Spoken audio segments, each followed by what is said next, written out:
हाय मैं रवि रवि के बिंदास बोल में आपका स्वागत है। 9 साल आप नौकरी कर रहे हैं, आपकी शादी हो गई है, क्योंकि ये पता है कि आपको महीने के 20-25 हजार रुपए मिल रहे हैं और अचानक 9 साल बाद आपकी नौकरी चली जाती है। क्या करेंगे आप? आजीविका का संकट आ गया, रोजी रोटी का संकट आ गया। इन 9 सालों में आपने शादी भी की और आपके 2 मासूम से प्यारे प्यारे बच्चे भी हुए जो स्कूलों में पढ़ रहे हैं। और जब अचानक आपको पता चलता है कि अब आपकी नौकरी नहीं रही, तो सोचिए उस परिवार में क्या बीतने वाली है। वो 2 बच्चे कहां जाएंगे?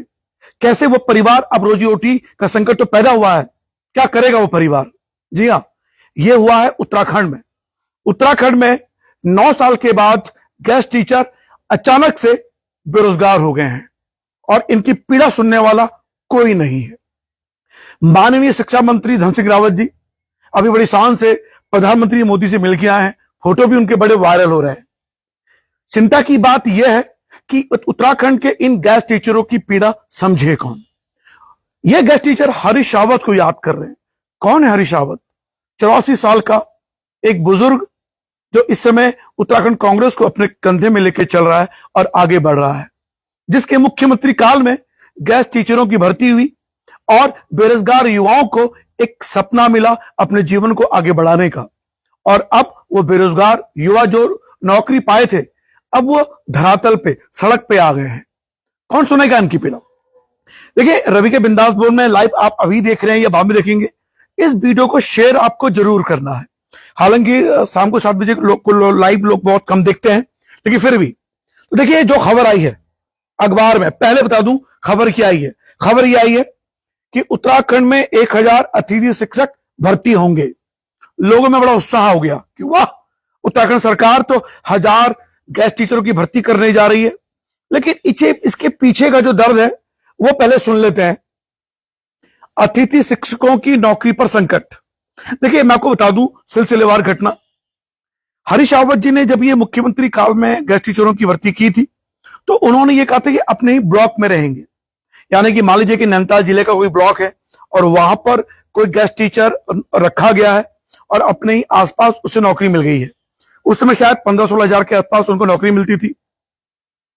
उसके बाद जब नैनीताल जिले के ब्लॉक में भीड़ ज्यादा हो गई, तो इनको अन्य जिलों में स्थानांतरित किया गया। आप सोचिए, अगर कोई गेस्ट टीचर रामनगर में है और नैनीताल जिले में उसकी जो भर्ती है अल्मोड़ा में कर दी जाती है, तो अगर वो रामनगर से अल्मोड़ा जाएगा तो की सैलरी कम है। अतिथि शिक्षक जो होते हैं, देखिए अब जब वो अल्मोड़ा जाएगा तो उसको आने जाने का किराया भी होगा, और अगर वो वहां रह के किराए में कमरा लेता भी है तो अपने बच्चों को जो उसने यहां भर्ती कर चुका था उसको वहां लेके जाना पड़ेगा। यानी कि उनकी समस्याओं को समझा ही नहीं गया, सुना ही नहीं गया, और उनका जो पहले ब्लॉक में रहने वाले थे उनका एक जिले से दूसरे जिले में ट्रांसफर कर दिया गया, सैलरी वही की वही। ये तो भला हुआ शिक्षा मंत्री जो नहीं आए थे अरविंद पांडे, उन्होंने फिर उनका मानदेय बढ़ाया और मानदेय बढ़ने के बाद थोड़ा और सम्मानजनक उन्हें सैलरी मिलनी शुरू हुई। अब सुनिए 2024 में क्या हुआ। 2024 में सूत्रों के हवाले से जो हमें खबर मिली है कि जून महीने की सैलरी भी नहीं दी गई है जो पहले दी जाती थी। क्यों नहीं दी गई? बोला जहां ऑनलाइन पढ़ाई हुई होगी वही दी जाएगी। अब बताइए, जून के महीने में कहां ऑनलाइन पढ़ाई होती है? जून का महीना छुट्टी का महीना होता है। अब आप इस पीड़ा को समझिए। जिस गेस्ट टीचर ने 2016 में नौकरी में लगा होगा अपने 22-23 साल की उम्र में, इस समय 32 साल का हो गया होगा। उस समय अगर वो 24-25 साल का होगा तो 35 साल का हो गया होगा, और अचानक से वो बेरोजगार हो गया। तो उस गेस्ट टीचर के लिए क्या करेगा धामी सरकार? आप सुनिए, मैं नैनीताल जिले की बात करता हूं तो नैनीताल जिले में टमटा जी है मुख्य शिक्षा अधिकारी। अनिवार्य संतरण के तहत तैनाती लेने के बाद अतिथि शिक्षक प्रभावित होंगे। अभी 7 शिक्षकों ने प्रभावित होने की जानकारी दी है। जो अतिथि शिक्षक प्रभावित होंगे उनके पद रिक्त होने पर नजदीकी स्कूल में तैनाती दी जाएगी। हुआ क्या? इसे मान लीजिए कि रामनगर का सरकारी स्कूल है जहां पर गेस्ट टीचर जॉब कर रहा है। अब कोई टीचर जो बाहर से ट्रांसफर होकर रामनगर आया उसी विषय का, तो उस विषय के अतिथि शिक्षक को वहां से खाली करना पड़ेगा। यानी अतिथि शिक्षक दिहाड़ी के मजदूर हैं, और यह भी कहा जाता है कि जो अतिथि शिक्षक होते हैं स्कूलों में इनका शोषण भी होता है। शोषण मतलब सबसे ज्यादा पीरियड यही पढ़ाते हैं। स्कूलों के बाकी काम भी यही करते हैं, और जो परमानेंट टीचर होते हैं वो इनको अपना बंधुआ मजदूर समझते हैं। ऐसा मैं नहीं, ऐसा सूत्र के हवाले से मुझे खबर आई है, मैं बोल रहा हूं, इसकी पुष्टि मैं नहीं कर रहा हूं। लेकिन इस बात को समझा जा सकता है, जो गेस्ट टीचर रहमो करम पर है सरकार के, उस स्कूल के प्रशासन के।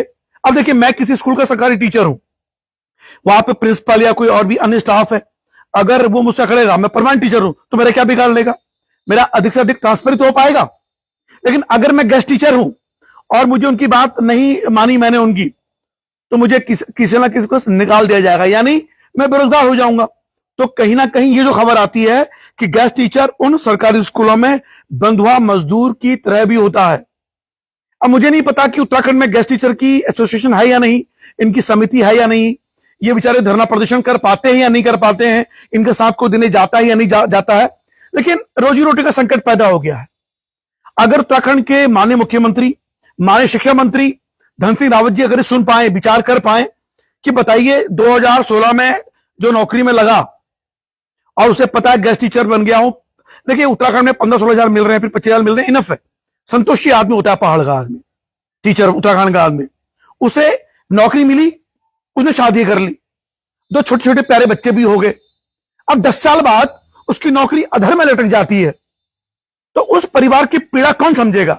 मान लीजिए कि किसी शिक्षक ने अपने घर के लिए एसी के लिए, हालांकि एसी कौन लेगा, 50 चल रही है, लेकिन मान लीजिए कि एसी लिया हुआ है, कूलर लिया हुआ है, टीवी लिया हुआ है और वो किस्तों में है, तो ये किस्तें चुकाएगा कैसे वो?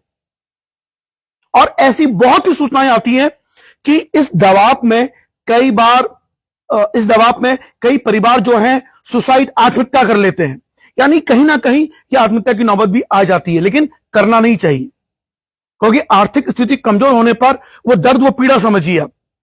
तो मैं चाहता हूं उत्तराखंड सरकार से कि ये जो टीचर अचानक से आपने बेरोजगार कर दिए हैं, इत्तेफाकन बेरोजगार हो गए, क्योंकि उन स्कूलों में सरकारी टीचर आ चुका है, तो रातों रात जो टीचर बेरोजगार हो गया है, उस टीचर के लिए आपको कोई तो प्रबंध करना होगा।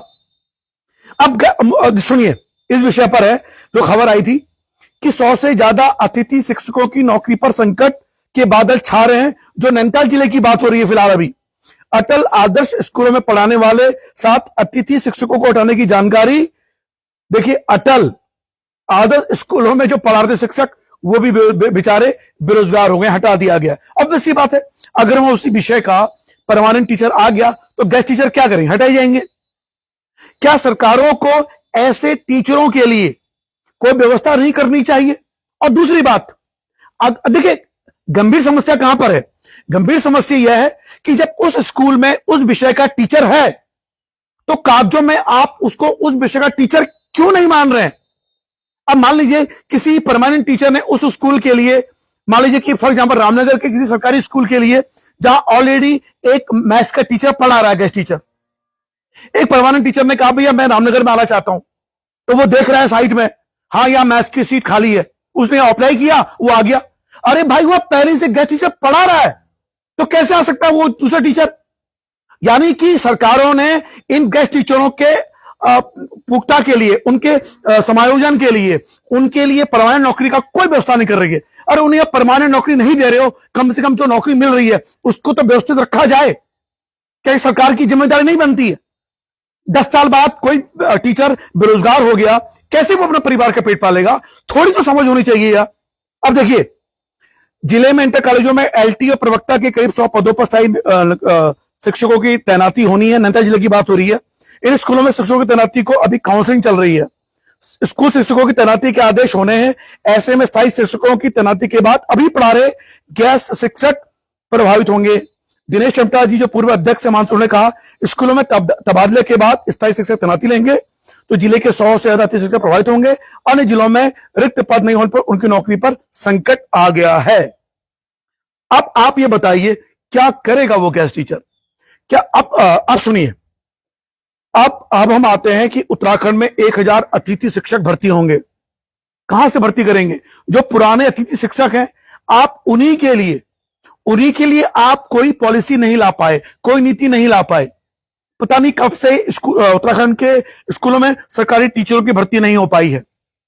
तो मेरा निवेदन है इस रिपोर्ट के माध्यम से कि जिस स्कूल में ऑलरेडी एक गेस्ट टीचर पढ़ा रहा है, तो स्कूल या जो व्यवस्थाएं हैं, जो नीतियां हैं, वो क्यों ये मान रहा है कि इस स्कूल में टीचर उपलब्ध नहीं है? क्या ये व्यवस्था नहीं होनी चाहिए कि भैया ऑलरेडी वहां गेस्ट टीचर है? मतलब अपने गेस्ट टीचर को क्या मान लिया है इनका कि जब मर्जी उसे उड़ा दो। इसीलिए आज गेस्ट टीचर हरीश रावत को याद कर रहे हैं और मन में तड़प रहे हैं, रो रहे हैं। क्या उत्तराखंड की भाजपा सरकार को यह तरीका नहीं होना चाहिए कि वो तड़पे, वो याद करे इन लोगों के बारे में? अब सुनिए, शिक्षा मंत्री की बैठक में शिक्षकों की कमी दूर करने के उपायों पर मंथन हुआ और उत्तराखंड में 1000 अतिथि शिक्षक भर्ती होंगे। अब सुनिए, 5200 अतिथि शिक्षकों की नियुक्ति को मंजूरी कैबिनेट दे चुका है, 5200, और अभी 4200 अतिथि शिक्षक तैनात है उत्तराखंड के स्कूलों में। लेकिन 1000 शिक्षक पहले से कम है, उन्हें भर्ती करना है। और जो अब बेरोजगार हो गए, कैसे इसकी भरपाई होगी? मेरी समझ में यह नहीं आ रहा है। मैं डॉक्टर धन सिंह रावत शिक्षा मंत्री से निवेदन करना चाहता हूं कि सर थोड़ा मानवीयता भी आप लाइए। और और देखिए, कई बार ऐसा भी आता है कि एक ही क्षेत्र में एक टीचर, सरकारी टीचर 20 सालों से एक ही इलाके में घूम रहा है, 25 सालों से एक ही इलाके में घूम रहा है, 15 साल से एक ही इलाके में घूम रहा है, उसके मौज है। अतिथि शिक्षक जो है अपनी पेंशन के लिए आंदोलन कर रहे हैं, पेंशन के लिए दुनिया भर की चीजें कर रहे हैं। लेकिन इन अतिथि शिक्षकों की चिंता कौन करेगा? क्या परमानेंट टीचरों को इन अतिथि शिक्षकों की चिंता नहीं होनी चाहिए? नहीं हो सकती, क्योंकि सबको अपना पेट भर रहा है। फिलहाल मैं उस पर नहीं जा रहा हूं, वो परमानेंट टीचर है, उनका पेंशन अधिकार है या नहीं है वो तो वक्त उन्हें जानेगा, लेकिन उनका भी सही है। अब फिलहाल देखिए, सरकारी एलटीओ प्रवक्ता के 1000 पद रिक्त हैं, उनमें अतिथि शिक्षकों की भर्ती की जाएगी। कब की जाएगी, कैसे की जाएगी, क्यों की जाएगी, कहां की जाएगी, कुछ नहीं पता।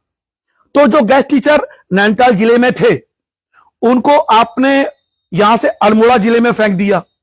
अब वो अल्मोड़ा जिले में रह रहा है। अब अल्मोड़ा जिले में रहकर भी उसने मान लिया। अब सुनिए, पीड़ा से ही आप, अगर मान लीजिए कि कोई टीचर रामनगर के ब्लॉक में नौकरी कर रहा है, उसका आपने ट्रांसफर अल्मोड़ा के किसी जिले में कर दिया, उसका घर यहां है, उसके बच्चे यहां पढ़ रहे हैं। अब वो क्या करता है कि डेली अप डाउन कर रहा है यहां से, तो 25,000 24,000 जो सैलरी मिल रही है, उसका आने जाने का 6-7 हजार रुपए खर्च हो रहा है। और अगर वो वहां कमरा किराए में लेकर रहेगा तो भी मान लीजिए उसका 7-8 हजार रुपए खर्च हो रहा है, यानी कि उसके पास बच रहा है 16-17 हजार रुपए। अब आपने क्या कर दिया, अगर उसका आपने अति दुर्गम इलाके में कर दिया अल्मोड़ा जिले के उस गेस्ट टीचर का, तो वो गेस्ट टीचर कहां जाएगा? आप मतलब आपने उनकी पीड़ा को ध्यान में नहीं रखा। अगर सरकार यह करती कि ठीक है, आपने एक जिले से दूसरे जिले में आप जा रहे हैं, तो आपका मानदेय इतना बढ़ जाएगा, आने जाने का किराया आपको दिया जाएगा, क्योंकि जब आपने नौकरी के लिए फॉर्म भरा था तो आपका परमानेंट एड्रेस आपने ये दिया था। अगर मान लीजिए मैं गेस्ट टीचर के रूप में रामनगर में अपना एड्रेस मैंने पुछड़ी का दिया हुआ है, तो कागजों में तो पुछड़ी लिखा हुआ है ना, और मेरी अब अल्मोड़ा जिले में ट्रांसफर हो जाता है, और गेस्ट टीचर हूं मैं, मेरी सैलरी 24-25 हजार रुपए है, वो भी अब हुई है। तो जो परमानेंट टीचर है उसको तो किराया भी मिलेगा आने जाने का। क्या उस एलटी जो ये गेस्ट टीचर है, इन्हें जब ट्रांसफर होता है, इनका जब हुआ था, तो क्या इनको पैसा मिला था आने जाने का? नहीं मिला होगा। इसके लिए मैं पुष्टि नहीं करता हूं, लेकिन उम्मीद है मुझे नहीं मिला होगा। आप सुनिए, तो ये हालांकि अब देखिए, अब इसमें एक ट्विस्ट आया था कि जो 1000 शिक्षकों की जो नई भर्ती थी, उसका विरोध किया माध्यमिक अतिथि शिक्षक संघ ने 1000 नई भर्ती के फैसले का विरोध किया है। संघ के अध्यक्ष अभिषेक भट्ट और कार्यकारी अध्यक्ष आशीष जोशी ने कहा कि 9 साल से शिक्षण कार्य में लगे अतिथि शिक्षकों के साथ अन्याय है। सरकार ने इन अतिथि शिक्षकों के पदों को अभी तक सुरक्षित नहीं किया, पहले से इसके बावजूद भी अपने अतिथि शिक्षकों को रखा जा रहा है। इसका पूर्ण विरोध किया जाएगा, करना भी चाहिए। तो इन अतिथि शिक्षकों के अधिकारों को सुरक्षित क्यों नहीं किया गया? इसीलिए मैं उत्तराखंड के माननीय मुख्यमंत्री धामी जी से, उत्तराखंड के माननीय शिक्षा मंत्री डॉक्टर धन सिंह रावत जी से निवेदन करना चाहता हूं, और एज ए पत्रकार नहीं, एज ए यूट्यूबर नहीं, क्योंकि कई मित्र मुझे जो जलन कुड़े में रहते हैं मुझे यूट्यूबर कहकर चलाते हैं। फिलहाल देखिए, उससे कोई फर्क नहीं पड़ता, आवाज उठाने का काम है एक पत्रकार का, किसी माध्यम से उठाए। क्या आप लोगों का यह ध्येय नहीं बनता कि आपको इनके अधिकारों को सुरक्षित रखना है? इनके अधिकारों को सुरक्षित क्यों नहीं रखा जा सकता? एक अंत में लाइव खत्म करूंगा। शिक्षा मंत्री जी, मान लीजिए कि अचानक से आपकी सीट चली जाती है, आप अचानक से धरातल पर आ जाते हैं, क्या करेंगे आप? आपकी जमा पूंजी होगी, लेकिन ये मासूम से टीचर जो बेचारे पहाड़ में नौकरी कर रहे हैं और रातों रात वो बेरोजगार हो गए क्योंकि और टीचर यहां आ गया है, वो टीचर की पीड़ा को समझने की कोशिश कीजिए। अगर आप 1000 नहीं भर्ती कर रहे हैं, पहले से जो शिक्षक भर्ती है 9 साल से, वो बेचारे इस आशा में उन्होंने कहीं नौकरी की ही नहीं, तो उनके लिए नौकरी का प्रबंध किया जाए। मुझे तो ये खबर आ रही है कि शायद बेचारे कोर्ट भी जा सकते हैं, लेकिन कोर्ट जाके भी क्या करेंगे? तो अधिकारों को सुरक्षित रखना यही है कि सरकार एक बीच का रास्ता अपनाए। इन अतिथि शिक्षकों के लिए जो रातों रात बेरोजगार हो गए हैं, इनकी नौकरी का प्रबंध किया जाए, क्योंकि ये बेचारे बंधुआ मजदूरों की तरह जिंदगी जी रहे हैं। और जून महीने की जो उनको सैलरी नहीं दी गई है, जो उत्तराखंड में अतिथि शिक्षकों को भर्ती प्रक्रिया शुरू होने के बाद हुआ है, इसकी पुष्टि खैर मैं नहीं करता हूं, लेकिन मुझे बताया गया कि जब 16 के बाद जब भर्ती हुए हैं और अब तक उन्हें जून महीने की सैलरी मिला करती थी, लेकिन पहली बार ऐसा हो रहा है कि उन्हें जून महीने की सैलरी भी नहीं दी गई है। और जुलाई में बेचारे जा रहे हैं, अचानक से उनके पास लेटर आता है कि भैया जाओ, टीचर आ गया है, अब आप घर बैठिए, आराम कीजिए आप। तो फिलहाल रवि के बिंदास बोल में आप लाइव देख रहे हैं। देखिए, कई है तो आप इस विषय में गेस्ट टीचरों के हैं। फिलहाल रवि के बिंदास बोल में आप लाइव देख रहे हैं, कमेंट पढ़ रहे हैं हम कुछ आपके। तो मैं उम्मीद करता हूं कि इस विषय पर आम लोग भी परिभाषा समझेंगे। जितने भी अतिथि शिक्षक हैं और जो अतिथि शिक्षक बेरोजगार हो गए हैं रातों रात, उनके परिवारों की पीड़ा को कौन समझेगा? उनके परिवार में जो इस समय उनकी ईएमआई चल रही होगी, उस ईएमआई की भरपाई कैसे होगी? इस बात की चिंता सरकार को करनी होगी, क्योंकि ये आपके अपने हैं, इनके लिए और कोई प्रबंध नहीं है। तो हे माननीय सरकार, इन अतिथि शिक्षकों के लिए आप कुछ सोचिए। फिलहाल रवि के बिंदास बोल लाइव देखने के लिए शुक्रिया। इस पर एक रिपोर्ट हम फिर बनाएंगे कल, और धन सिंह रावत जी के पास जाकर इंटरव्यू लेंगे, बात करेंगे उनसे कि इन जो अचानक रातों रात बेरोजगार हो गए अतिथि शिक्षक, इनका क्या होगा। 1000 शिक्षक तो भर्ती होंगे, बल्कि जो पहले से आपने इन 9 साल से कार्यरत शिक्षकों के साथ जो अन्याय किया है, उनके लिए अभी तक एक सुरक्षित पैमाना नहीं बनाया है, उनका क्या होगा। फिलहाल जय उत्तराखंड, जय भारत, जय उत्तराखंड।